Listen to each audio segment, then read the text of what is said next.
بسم اللہ الرحمن الرحیم۔ السلام علیکم۔ امید کرتا ہوں آپ تمام بچے خیر وفیت سے ہوں گے۔ اللہ تعالیٰ آپ کو اپنی حفظ و امان میں رکھے۔ بیٹا لوگ، لاسٹ ٹائم ہم نے اخلاق نبی صلی اللہ علیہ وسلم کا مختصر سا تعارف پڑھا۔ آج سے باقاعدہ طور پہ ہم نے سبق کی ریڈنگ کرنی ہے، اور پہلی ہیڈنگ ہے مدامت عمل۔ مدامت عمل کے معنی ہوتے ہیں مسلسل عمل۔ اب مدامت عمل میں جو واو استعمال ہوا، یہ واو لکھنے میں آتا ہے لیکن پڑھنے میں نہیں آتا، اور جو واو لکھنے میں آئے اور پڑھنے میں نہ آئے اس واو کو واو ممدولہ کہتے ہیں۔ جس طرح سے لفظ خواب، اب خواب میں واو لکھنے میں آ رہا ہے لیکن پڑھنے میں نہیں آتا۔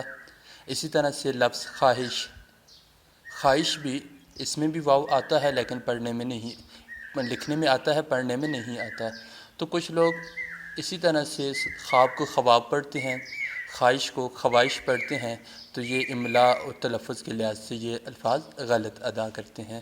تو اسی طرح سے یہ لفظ مدامت عمل جو ہے، اس میں واو لکھنے میں آ رہا ہے لیکن پڑھنے میں نہیں آ رہا۔ تو اس کے معنی ہے مسلسل عمل۔ اب مسلسل عمل یہ ہے کہ ہمیں ہمارے دین اسلام نے، ہمارے مذہب نے یہ بات سکھلا دی کہ ہم نے جس کام کو بھی کرنا ہے اس کو ہمیشہ ہمیشہ کرنا ہے۔ یہ نہیں کہ آج ہم عبادت کر رہے ہیں کل اس کو ترک کر دیں۔ عمومی طور پہ جس طرح دیکھنے میں آتا ہے کہ رمضان کے مہینے میں ہم مسلمان صوم و سیام کے بڑے پابند ہو جاتے ہیں، کثرت کے ساتھ توبہ طائب بھی کرتے ہیں، استغفار بھی کرتے ہیں، سچ اور حق گوئی کو بھی اپناتے ہیں، لیکن جیسے ہی رمضان ختم ہو جاتا ہے تو یہ تمام کے تمام عبادات کو ہم چھوڑ دیتے ہیں۔ تو اب ہمارے مذہب نے صرف اسلام رمضان کے مہینے تک کے لیے ہمارے اوپر لازم نہیں کیا، بلکہ سال کے 12 مہینے اسلام اسی طرح سے ہمارے اوپر لازم ہے، اسی طرح سے ہم نے اسلام کی پیروی کرنی ہے جس طرح سے ہم رمضان کے مہینے میں بھی کرتے ہیں۔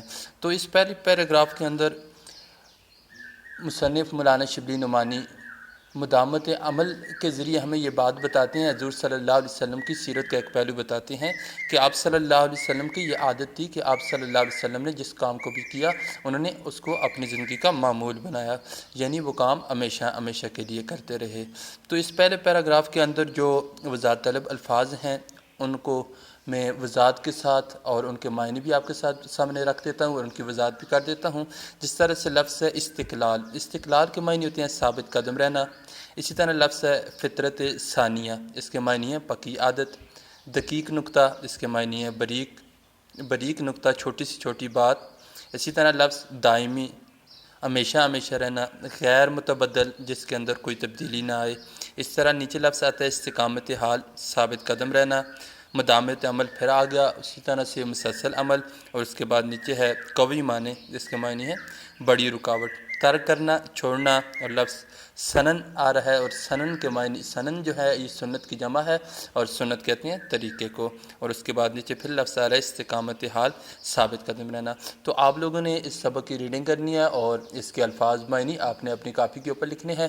یہ نیچے معنی جو اس کے میں نے وضاحت کے ساتھ بیان کر دی ہیں، ان کی تصویر بھی میں آپ کو بھیج دیتا ہوں، تو آپ نے یہاں سے دیکھ کے اس کو لکھ لینا ہے۔